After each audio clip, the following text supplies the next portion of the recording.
Welcome to the first episode of Hot Headlines. I'm your host, Julia Joseph. This is the news podcast where we will talk about the hottest headlines heating up the news cycle without the burnout. Now, what does that mean? Well, over the years, I've had so many friends ask me, Julia, how do you stay up to date on the news? Now, my answer has been pretty simple. I listen to around 6 news podcasts a day. I find it efficient and easy to digest.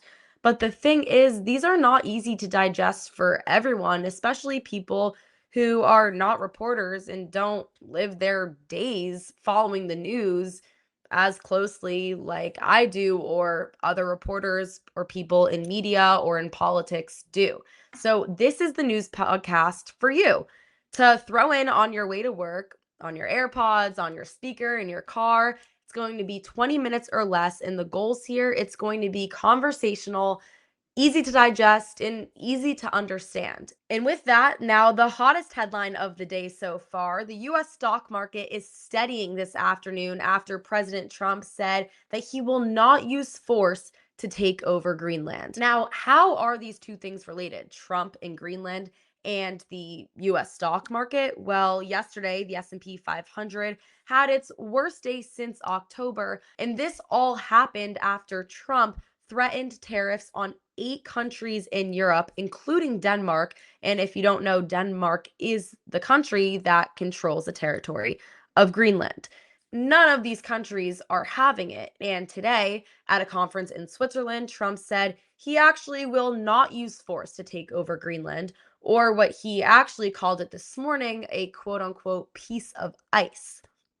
Now, the S&P initially rose 0.3% this morning after he announced this in his speech, the index recovering a small percentage of its 2.1% drop from Tuesday. So does this mean Trump's plan to take over Greenland is really done? Definitely not. This brings us to the second headline of the day, which is what's currently going on between Trump and Greenland. Breaking it down from the basics, why does Trump want Greenland in the first place? Well, of course, there are great resources on the land between the oil and the gas, but more importantly, the US has a space base there where currently 150 American troops are stationed. At the moment, why is this important? Think about the location. This location is the US's first line of defense against an attack, like a missile attack coming over from overseas over the Arctic Ocean. So Trump claims this is all about national security, and he thinks Denmark, as of now, is incapable of securing Greenland in the way that he needs it to be for the US's safety. He worries that if we don't get to it first, Russia or China will get to it. But is this Greenland thing coming out of nowhere? It may seem that way, but it's not really, because in the 50s, the US and Denmark signed a treaty called the Defense of Greenland. And in this, it stated that the US would be allowed to add military presence on the land without gaining control of it. However, this treaty was amended 20 years ago in about 20 years ago in 2004. And in order to make significant changes like Trump wants to, the US needs to properly consult with Denmark and Greenland about any significant military changes the US plans to make, as it is written in this amendment. This must be done diplomatically, and as of now, it is up to question whether the Trump administration has done this or not. Let me know what you guys think. Do you think Trump has gone about this in a diplomatic fashion? Let me know your thoughts in the comments below. Breaking down the next hot headline of the day, we're going to talk about what is going on in Minnesota. Well, to start, the Trump administration launched what the ICE director is calling the largest immigration operation ever. Right now, it's been reported that there are around 3,000 ICE and Border Patrol agents in and around Minneapolis at the moment. Think about walking down the street and seeing an influx of policing like that around your city, around your neighborhood. Just try to put that into perspective. Now, initially, the Trump administration said this was partly tied to the fraud allegations involving some Somali residents in the area. But since then, as you've probably seen in videos, things have gotten completely out of hand. The videos coming in and out of Minneapolis right now are inescapable. And you've probably heard about what happened to Renee Good, a 37-year-old woman who was protesting ICE and was shot and killed by an agent. Now, that's just some quick background on the situation that's unfolding right now in Minnesota, which brings me to the third hottest headline of the day. Governor Tim Walz, who we all know by now, and the mayor of Minneapolis, Jacob Frey, and the attorney general of Minneapolis, Keith Ellison, have all been subpoenaed by the Department of Justice. What does this mean? Well, they are all being investigated for the possibility of conspiring to get in between the duties of these federal immigration agents, and they will eventually be called to court for this. Frey's subpoena orders him to show up to court on February 3rd, but as of now, there is no word yet as to when Walz and Ellison are expected to be in court and make their appearances.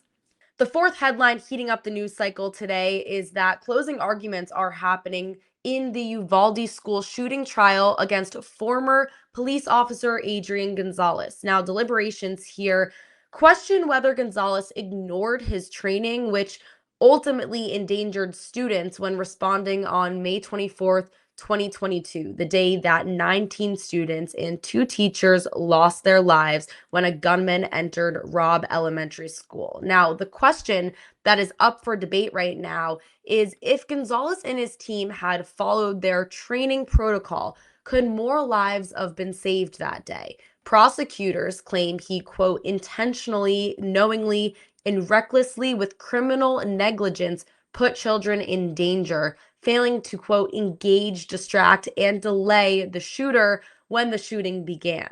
If found guilty on all 29 counts, the former school police officer could spend the rest of his life behind bars. Now, what's so significant about this trial specifically?